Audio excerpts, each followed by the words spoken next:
Assalamualaikum warahmatullahi wabarakatuh. Saya Dia Fatkusana Ranti, NIM P17120193072 akan menjelaskan tentang analisa elektrogravimetri. Definisi elektrogravimetri. Elektrogravimetri adalah metode analisis yang didasarkan pada pengendapan zat dengan menggunakan listrik. Secara ideal, pengendapan harus melekat kuat pada elektroda, rapat, dan halus, sehingga apabila dicuci, dikeringkan, dan ditimbang tidak menyebabkan kehilangan berat. Endapan yang terbentuk haruslah berbentuk halus, seragam, dan nampak seperti logam. Namun, jika tidak berbentuk halus, serbuk, dan tidak melekat baik pada elektroda, maka mempunyai kemurnian yang kurang.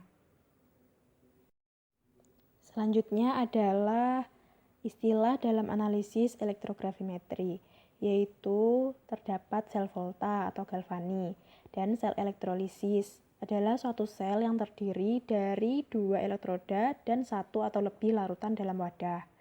Jika sel inti dapat memberi energi listrik kepada sistem luar, maka disebut sel volta atau galvani. Kemudian yang kedua, sel elektrolisis adalah energi kimia yang diubah menjadi energi listrik, tetapi sebagian energi terbuang menjadi kalor atau panas. Selanjutnya, ini adalah bagan alat elektrogravimetri.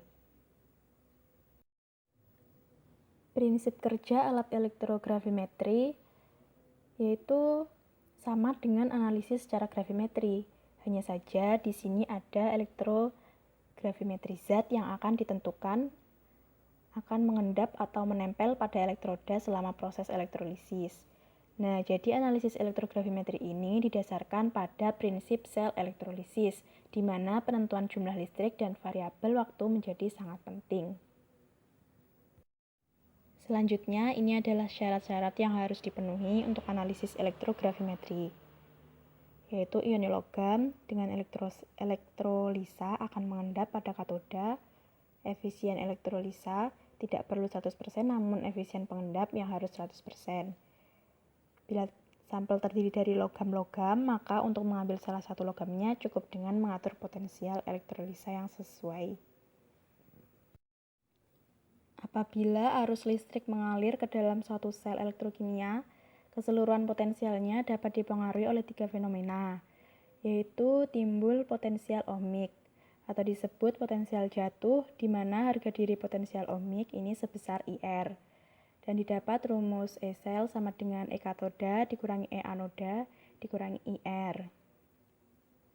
Kemudian polarisasi konsentrasi.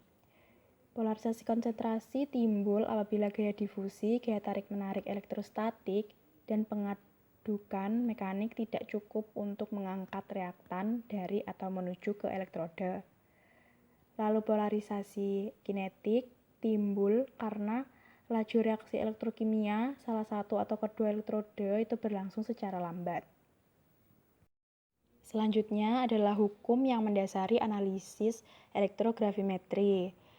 Nah, ada dua hukum, yaitu hukum Faraday dan hukum Ohm. Yang pertama adalah hukum Faraday, yang berbunyi banyaknya zat yang diendapkan pada elektroda selama elektrolisis berlangsung sebanding dengan jumlah arus listrik yang mengalir melalui larutan tersebut. Nah, hukum Faraday ini memiliki rumus W sama dengan E kali I kali T per F. F adalah tetapan Faraday, yaitu 96.500 Coulomb. Selanjutnya adalah hukum Ohm. Kuat arus yang mengalir melalui suatu penghantar berbanding terbalik dengan tahanan dan berbanding lurus dengan tegangan, yaitu dengan rumus I sama dengan E per R. I adalah kuat arus, E adalah tegangan atau beda potensial, dan R adalah tahanannya. Prinsip kerja alat elektrogravimetri yaitu sama dengan analisis secara gravimetri. Hanya saja di sini ada sehingga dapat disimpulkan bahwa elektrolisis itu tergantung pada I atau arus listrik dan elektrolisis juga tergantung pada E atau beda potensial. Nah, sekian penjelasan dari saya. Terima kasih. Wassalamualaikum warahmatullahi wabarakatuh.